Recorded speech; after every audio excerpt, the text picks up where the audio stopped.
नमस्कार, खबर एक मिनट में आपका स्वागत है। आपके साथ मैं हूं शिप्रा झा और आइए अब देखते हैं पूरी खबर एक मिनट में। बिहार में प्रचंड गर्मी का कहर जारी है। इसी बीच कई जिलों में बारिश की वजह से मौसम लवली हो गया है। लोगों को गर्मी से राहत मिल रही है। पटना में मौसम ने अपना मिजाज बदल रखा है। रात से ही पटना और आसपास के जिले में बूंदाबांदी हो रही है। अधिकतम तापमान 36 डिग्री रहा, जबकि न्यूनतम तापमान 26 डिग्री के करीब दर्ज किया गया। वहीं छपरा में भारी बारिश से मौसम सुहाना हो गया है। बारिश का पानी कई जगहों पर जमा होने की वजह से जल जमाव जैसे हालात बन गए हैं।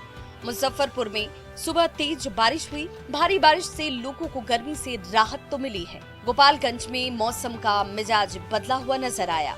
देर रात से हो रही बारिश की वजह से तापमान में गिरावट आई है। वहीं लोगों को गर्मी से राहत मिल रही है। संभावना जताई जा रही है कि इस बार बिहार में मॉनसून 15 जून तक आ जाएगा।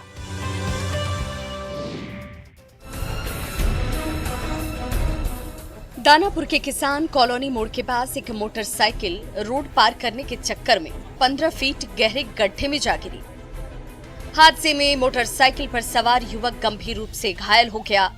हादसे के बाद गुस्साए लोगों ने काम में लगी जेसीबी में आग लगा दी, जिससे हर तरफ अफरा तफरी मच गई। घटना की जानकारी बेऊर पुलिस को जैसे ही हुई, वो मौके पर पहुंची और अग्निशमन दस्ते को बुलाकर आग पर काबू पाया गया। दमकल की टीम को आग पर काबू पाने में घंटों लग गए। पहले भी एलएनटी के कार्यों की वजह से एक हाईवा पलट गया था, जिसमें एक शिक्षक की मौत हो गई थी। हादसे की ये तीसरी घटना थी, जिसके बाद लोगों का गुस्सा फूट पड़ा और उन्होंने काम में लगी जेसीबी में आग लगा दी। घायल धीरज का फिलहाल निजी नर्सिंग होम में इलाज जारी है।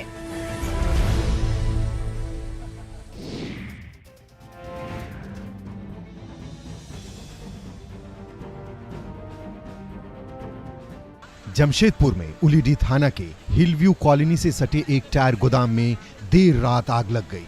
देखते ही देखते आग ने विकराल रूप धारण कर लिया। घटना के बाद पूरे इलाके में अफरा तफरी मच गई। रबड़ के सैकड़ों टायर धू धू कर जलने लगे। देखते ही देखते आग की लपटें भड़कने लगी। आसपास के इलाके में हड़कंप मच गया। आग बुझाने के लिए अग्निशमन विभाग के साथ साथ टाटा स्टील और टाटा मोटर्स की दमकल गाड़ियां पहुंची और आग बुझाने में जुट गई। दमकल की टीम ने लगभग 6 घंटे की कड़ी मेहनत के बाद आग बुझाने में सफलता पाई। जिस समय ये अगलगी की घटना घटी उस समय गोदाम बंद था, जिसके कारण आग ज्यादा बढ़ गई। आग लगने के कारण का अभी तक पता नहीं चल पाया है। वहीं बताया जा रहा है इसमें लाखों का नुकसान हो गया है।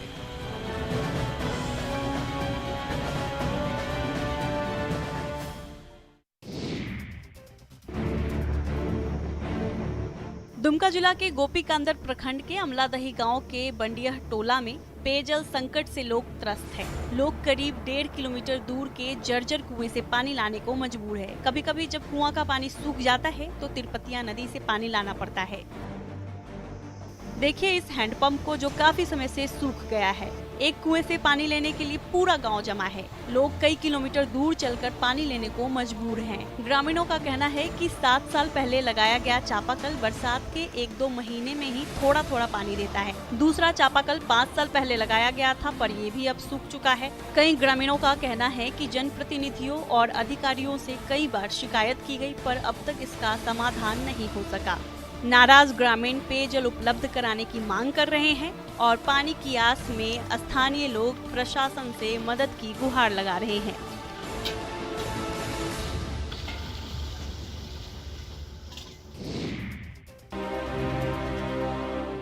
पुलिये तो आपने बहुत देखे होंगे, लेकिन दरभंगा के बिरौल प्रखंड के लधो पंचायत का ये चचरी पुल खास है, क्योंकि इससे गुजरने वाले लोगों को टोल टैक्स देना पड़ता है, जिसके लिए बकायदा रेट भी तय है। साइकिल सवार से 10 रुपए, बाइक सवार से 20 रुपए और पैदल इस पुल से गुजरने वाले लोगों को 5 रुपए देना पड़ता है। ये चचरी पुल बांस और लोहे से बना हुआ है। इसे बनाने में 2 क्विंटल लोहे का इस्तेमाल हुआ है। ये चचरी पुल करीब 15 गांवों को जोड़ता है। सांसद विधायक से गुहार लगाने के बाद भी जब गांव को पुल नहीं मिला तो गांव वालों ने ही चंदा वसूल कर बांस और लोहे का चचरी पुल बनवाया है। यहाँ के सांसद प्रिंस पासवान और विधायक अमन भूषण हजारी हैं। गांव वालों को भरोसा तो बहुत मिला, लेकिन हैरानी की बात है कि आजादी के बाद से आज तक इस पंचायत को एक अदद पुल नसीब नहीं हुआ।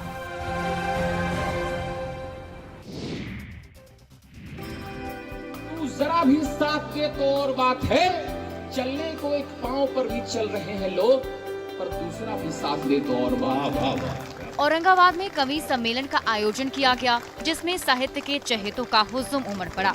एसपी कांतेश कुमार मिश्र ने इसका उद्घाटन किया और कहा कि हिंदी साहित्य को और भी समृद्ध बनाने की दिशा में ऐसे आयोजन काफी सहायक साबित होते हैं। हास्य रस के कवि ने लोगों को जमकर हंसाया, साथ ही वीर रस की कविताओं ने लोगों में जोश भर दिया। लोग इस कवि सम्मेलन को एंजॉय करते दिखे। कविताओं की प्रस्तुति ने जहां एक और दर्शकों को जमकर हंसाया, तो वहीं राष्ट्र के प्रति समर्पित हो जाने की प्रेरणा भी दी। कवियों की प्रस्तुतियों ने जमकर तालियां बटोरी। कवि सम्मेलन में आया हर व्यक्ति वाह वाह कर उठा। लंबे अंतराल के बाद औरंगाबाद में जब ये सम्मेलन हुआ तो लोगों की भीड़ उमड़ पड़ी। सुनी नहीं, अभी तो दर्पणों ने भी श्रृंगार तक नहीं करा, रुको जरा रुको जरा रुको जरा रुको जरा। कहते हैं कि जोड़ियां आसमान में बनती हैं। तस्वीरों में दिख रहे संदीप और उज्ज्वला इसका जीता जागता उदाहरण है। महाराष्ट्र के जलगांव में 36 इंच के संदीप और 31 इंच की उज्ज्वला परिणय सूत्र में बंध गए। ये शादी क्षेत्र के सभी लोगों के लिए चर्चा का विषय बनी रही। 7 फेरों के साथ 7 वचन लेकर संदीप और उज्ज्वला 7 जन्मों के लिए एक दूसरे के हो गए। शादी समारोह के दौरान दूल्हा दुल्हन के साथ सेल्फी लेने की होड़ मची रही। संदीप की मां ने बताया कि वो अपने बेटे के लिए कई साल से बहू ढूंढ रही थी, लेकिन उनकी हाइट इसमें एक बड़ी समस्या बन रही थी। ऐसा ही कुछ धुले की रहने वाली उज्ज्वला के साथ भी था और इसे लेकर उज्ज्वला के पिता सीताराम कांबले काफी चिंतित थे।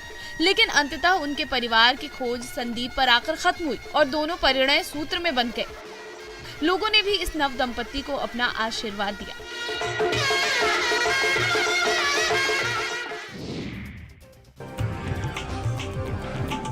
बोधगया के मठ में चल रही लाइब्रेरी में निशुल्क प्रतियोगी परीक्षाओं की तैयारी कराई जाती है। हर रविवार यहाँ संस्कार शाला का आयोजन होता है। इसमें संत बच्चों को धर्म की शिक्षा भी दी जाती है, अध्यात्म पर चर्चा होती है और जीवन के मूल्य उद्देश्यों के प्रति जागरूक किया जाता है। यह पुस्तकालय वृक्ष विथ द चेंज नामक सामाजिक संगठन की देखरेख में संचालित है। गया शहर के पटवा टोली में इस संस्था द्वारा पूर्व से संचालित पुस्तकालय अपनी सफलता का परचम लहरा रहा है, जहां से पढ़कर दर्जनों बच्चे हर साल IIT JEE में सफल हो रहे हैं। बच्चों को भारतीय परंपरा और संस्कार संस्कृति की शिक्षा दे रहे स्वामी पुष्करानंद सरस्वती बताते हैं कि आज के भाग दौड़ भरी दिनचर्या में अनगिनत विचारों से मनुष्य प्रभावित होता है। इसलिए आवश्यक है कि भौतिकता के साथ साथ बच्चे जीवन के मूल उद्देश्य के प्रति भी जागरूक रहें।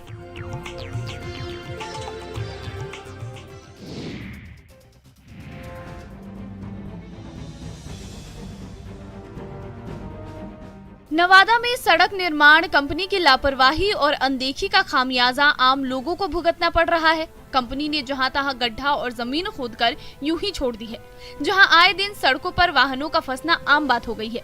रोजाना इस मार्ग पर दर्जन से अधिक गाड़ी दुर्घटनाग्रस्त हो रही है। ये तस्वीरें नवादा जमुई सड़क मार्ग पर रोह कौआकोल के निर्माणाधीन स्टेट हाईवे 82 की हैं। यहाँ सड़क के गड्ढे में ट्रक फंस गया। कड़ी मशक्कत के बाद ट्रक निकल पाया। इस दौरान दूसरे लोगों को परेशानी हुई।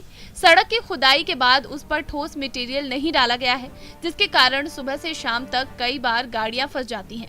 सड़क के दोनों तरफ गाड़ियों की लंबी लाइन लग जाती है। स्थानीय लोगों ने इसकी शिकायत डीएम से लेकर संबंधित अधिकारियों से की है, मगर आज तक इस पर किसी ने संज्ञान नहीं लिया है, जिसके कारण कई सालों से बन रहे ये सड़क आज भी अधूरे हैं।